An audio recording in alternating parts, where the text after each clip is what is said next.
Hey everyone, it's Amanda with My Life, My Way. It is Saturday and it's 4 p.m. So we're here for my regular update. I did not prepare for this one today. I just finished writing a pretty major exam for my science study class, which is the end of our chemistry unit. So I spent the last 3 hours down here mad crashing just in case, and then writing the exam. And I did. Not awful. Not as spectacular as I would have liked, because I definitely don't understand titration as much as I would appreciate, which is how you get, how you determine an unknown amount of acidity in a vial, and then you kind of figure it out.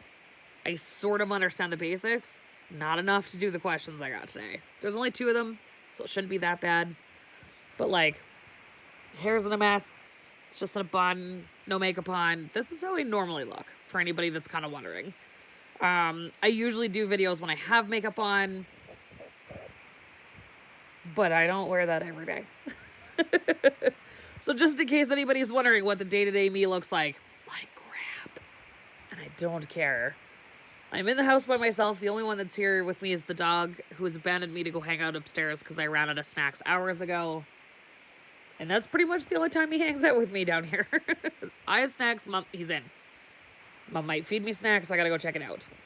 And sometimes he sits behind me and hangs out for a little while. Just the space that's just empty carpet behind me. But not today. He's abandoned me for the day. What are you gonna do? Other than that, school's going okay. I have, what are we looking at here? I'm just looking at the date. 6 weeks left. And I'm mostly really excited about my poetry exam. I don't know if I told you guys this. I don't know what day I found out.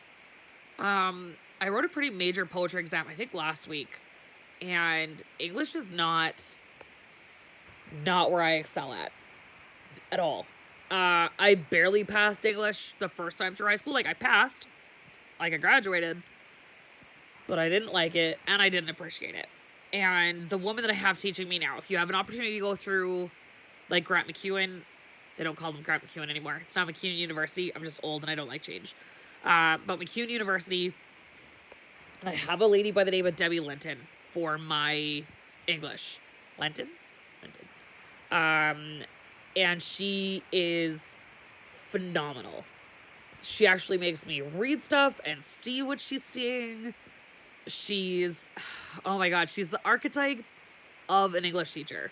And for those of you that are like me and didn't know what an archetype was, because I only learned that a couple of weeks ago, an archetype is something we naturally associate with something else. We see it a lot, sort of themes that are coming, right? So you get archetypes of heroes, so they're, they had a really rough upbringing, both their parents are dead. You have the tall, dark, handsome man in romance novels or movies. You get bright sunshiny days mean good things are coming. If it's cloudy and it's rainy, it's always sad. Those are archetypes. My English teacher is an archetype of an English teacher. If you want to write somebody into a book that was an English teacher, she would look like my English teacher, and she's fantastic. She teaches in her basement, which explains some of it, but she always has a little cardigan on or a scarf on or something because her basement's cold, but it just drives home the I'm an English teacher look just that little bit farther. She has the softest voice, but man, when she reads, she gets so into the story that you're dragged along with her. Whether you want it to be or not, you're going for the ride. And she's fantastic. There are times where I actually shut off her PowerPoint to watch her. Because it's better for me than the PowerPoint is. You know what I mean? And, because you can kind of watch both on the screens we've got going. And it's pretty funny. But she makes me read a little bit higher. So I told you guys a while back that I did a short story unit exam, which was our first one that we had. And the exam was not bad. And I got 100% on it. And I was like, ooh, I'm pretty impressed with myself. And then we did the poetry one, and I wasn't feeling nearly as strong about this one. I don't know if I told you guys that I was feeling a little I don't know about it. I'm always a little about poetry stuff. But guys, I nailed it. I got 100%. English right now is my highest mark. I'm a paramedic. I'm in bio. I'm in science. Those should be my rockin' ones. And I've got 96, 97 of them. They're pretty good. But I've never had this high of a mark in English before. That being said, I'm waiting for my essay to come back. So, like, it might not stay that way. I do not have any confidence in my English abilities because I only discovered an English teacher I actually enjoy watching 2 months ago. In response to the am I pregnant? Nope. Nope, that sucks. And this month there's not even a chance because my husband's away. And he's in... Oh, I've lost the city in my head. Fort St. John is where he's at. So it is about an 8-hour drive from where we live. It is in northern British Columbia. And because of the way COVID is right now, I'm not allowed to go visit him. Generally speaking, I would, like, around the time that we're ovulating and that kind of stuff, I would drive up to go see him for what we lovingly call, like, getting a fresh sample or baby dancing or whatever family-friendly term you want to use for that. But with the way that COVID is right now, if he leaves camp to go stay in a hotel, which is normally what we do, because obviously I can't stay in the work camp, the rules are right now that if you leave to go to a hotel in the middle of your tour, or your hitch, or whatever word you want to use, he can't come back to camp again. So he's got to stay the rest of the hitch in a hotel and then drive home, and the next time he goes back, he's allowed to go back to camp, which is a ridiculous rule, but I don't set them up. All right, then. And right now, we don't have the money to pay for a week's worth of hotels because I need to go up and see him. So just right now, it's just not a possibility. We are saving up because I'm not driving anywhere other than schoolwork. I'm not really expensive right now. And we are hoping to fly out in the spring and go do a round of donor embryo. So donor embryo, for those of you guys that don't know, is where somebody else has gone through IVF. They've had their family, but they've got a couple of embryos left, and they're allowed to donate it off to other families.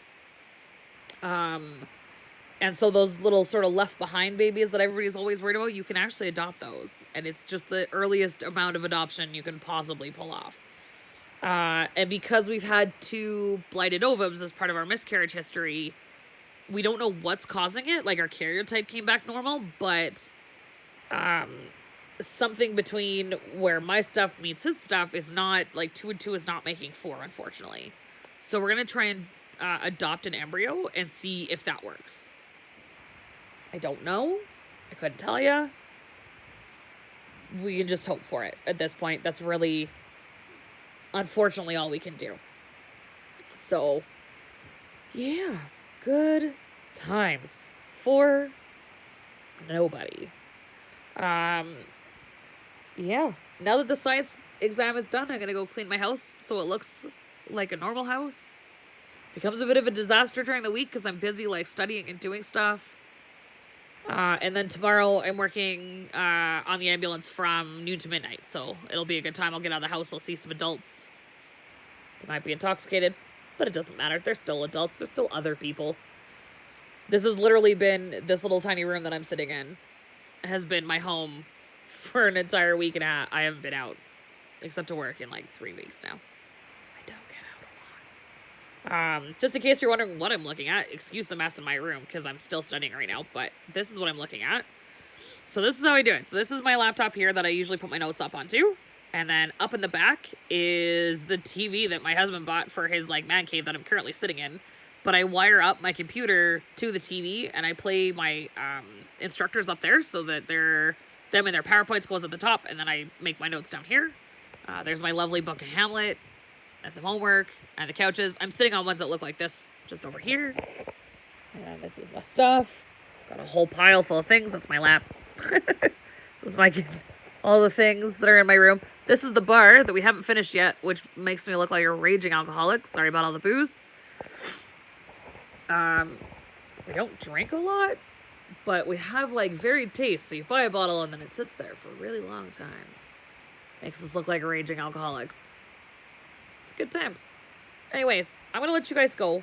I've got to go get some more math work done. I'm hoping to finish out my math 20 by the end of next week, so I gotta kind of hustle on that a little bit because I want to get math 30 done here by the end of August. Ooh, so we'll see. And then yeah, on that I will talk to you guys later. Okay, bye.